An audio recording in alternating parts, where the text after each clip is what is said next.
Aby mrozy nie zaskoczyły właściciela samochodu, a pojazd bezproblemowo odpalił w ujemnej temperaturze, należy co kilka lat wymieniać akumulator. Podczas wizyty w firmie Autopart z Mielca zajrzymy do wnętrza tej tajemniczej skrzynki, która odpowiada za wszelkie funkcje życiowe pojazdu spalinowego. Akumulator składa się z ogniw, czyli zestawu płyt dodatnich i ujemnych. Oddzielają je koperty izolujące, które chronią przed zwarciem się płyt. Całość zanurzona jest w elektrolicie, który umożliwia gromadzenie i dostarczanie prądu elektrycznego. Główny surowiec wykorzystywany do produkcji akumulatora to ołów. Dostarczany jest do fabryki w sztabkach, nazywanych gąskami. Dopuszczony do produkcji ołów wprowadza się do pieca, skąd w postaci płynnej jest do największego na świecie reaktora. Jednocześnie do jego wnętrza dawkowane jest powietrze. Momentalnie zachodzi reakcja utleniania, dzięki której powstaje proszek, tlenek ołowiu. W mieszarce tlenek ołowiu łączy się z elektrolitem, wodą i innymi komponentami. W ten sposób powstaje plastyczna, jednolita masa czynna. Jakość procesów produkcji akumulatora jest ciągle monitorowana. Od przyjęcia surowców po otrzymanie gotowych wyrobów. Obserwuje się wszelkie istotne parametry, jak temperatura, wilgotność czy napięcie.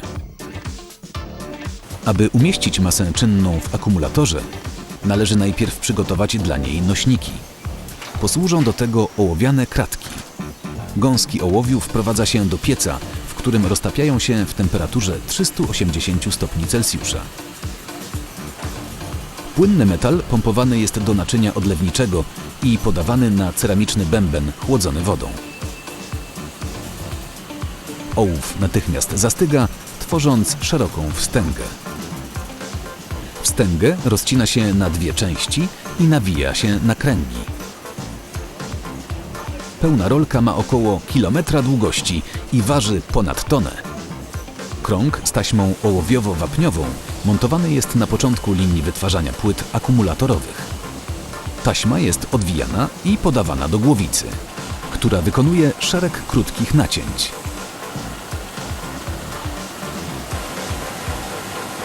Na koniec jest jeszcze rozciągana. Z tego powodu kratka jest od wstęgi prawie dwukrotnie szersza. W trakcie kolejnej operacji wycinane są tzw. chorągiewki, czyli małe prostokąty, które posłużą do łączenia kratek w pakiety. Odpady zostaną ponownie przetopione.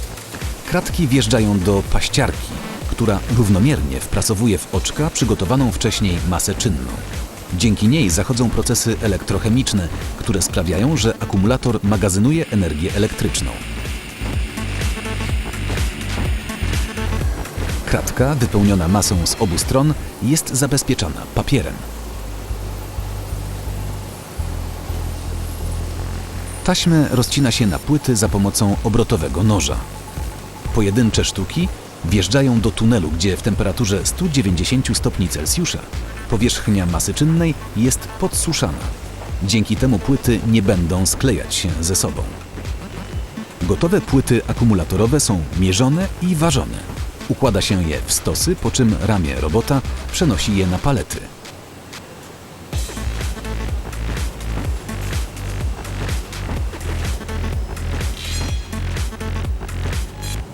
Umieszczone w komorze płyty są przechowywane w określonej temperaturze i wilgotności. Na tym etapie się aktywują, czyli kształtuje się ich struktura, odpowiedzialna za wydajność i trwałość akumulatora.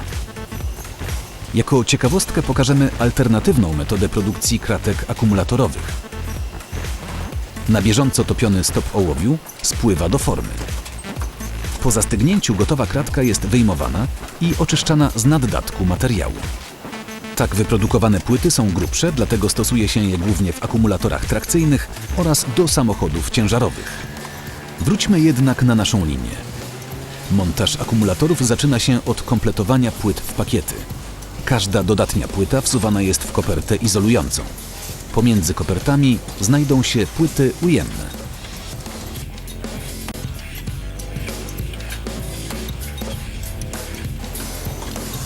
Ramię robota przenosi pakiety płyt do głowicy chwytającej. W kilku etapach tworzy się mostek, który łączy płyty. Najpierw wystające z nich chorągiewki są wytrawiane, a następnie lutowane stopem ołowiu.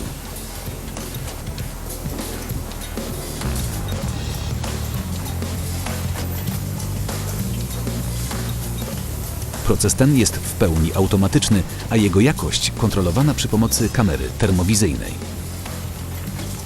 Odlewy w skrajnych celach posiadają wystające słupki, które posłużą za bieguny akumulatora.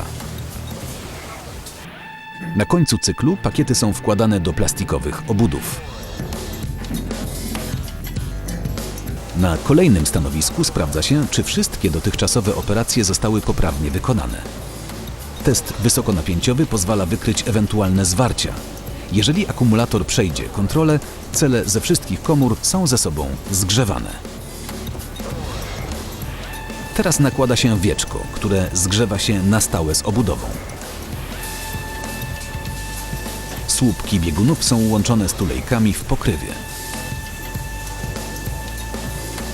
Następnie przeprowadzany jest test szczelności i akumulator zostaje oznakowany niepowtarzalnym kodem. Na końcu linii montażowej znajduje się nalewarka. Do każdej z 6 komór z celami wlewa się określoną dawkę elektrolitu. Spływa powoli, dzięki czemu dokładnie rozprowadza się pomiędzy płytkami. Komory napełniane są niezależnie. Elektrolit to wodny roztwór stężonego kwasu siarkowego. Wytwarzany jest w automatycznej instalacji, z której przesyła się go bezpośrednio do nalewarki. Napełnione akumulatory trzeba naładować. W fabryce wykonuje się to na 2 sposoby. Pierwszy polega na podłączeniu kilkunastu akumulatorów szeregowo, tworząc jeden obwód. Całość podłącza się do prostownika, który formuje je w ciągu 2 dni. Druga, najbardziej zaawansowana metoda formowania akumulatorów polega na nieustannej cyrkulacji elektrolitu. Pod koniec formacji następuje wymiana elektrolitu na docelowy, czyli o gęstości właściwej dla gotowego akumulatora. Technologia ta pozwala na skrócenie czasu formacji do 8 godzin. Uformowane akumulatory trafiają do tunelu myjącego, gdzie są czyszczone i suszone. Po tym przeprowadza się testy elektryczne akumulatora. Sprawdza się jego napięcie w stanie spoczynku, a następnie przez kilka sekund obciąża wysokim prądem rzędu 1000 amperów. Jeżeli napięcie nie spadnie poniżej zadanego poziomu, dana sztuka pozytywnie przechodzi test. Szczelność akumulatora z elektrolitem kontroluje się poprzez zbliżenie pętli, do której zostało podane napięcie 7000 V. Każda nieszczelność zostanie wówczas wychwycona. Test przechodzą wyłącznie sprawne akumulatory. Na wieczku akumulatora grawerowany jest numer informujący o dacie i sposobie jego formacji. Jest to również potwierdzenie, że akumulator spełnia najwyższe wymogi jakościowe. Na koniec przyklejane są etykiety i zakładane osłonki na bieguny. Gotowe akumulatory przekłada się na palety, a następnie owija folią. Gdybyście chcieli samodzielnie wymienić akumulator, to pamiętajcie, aby przy wyjmowaniu starego akumulatora odpiąć najpierw minus, później plus, natomiast podłączając nowy, najpierw plus, później minus.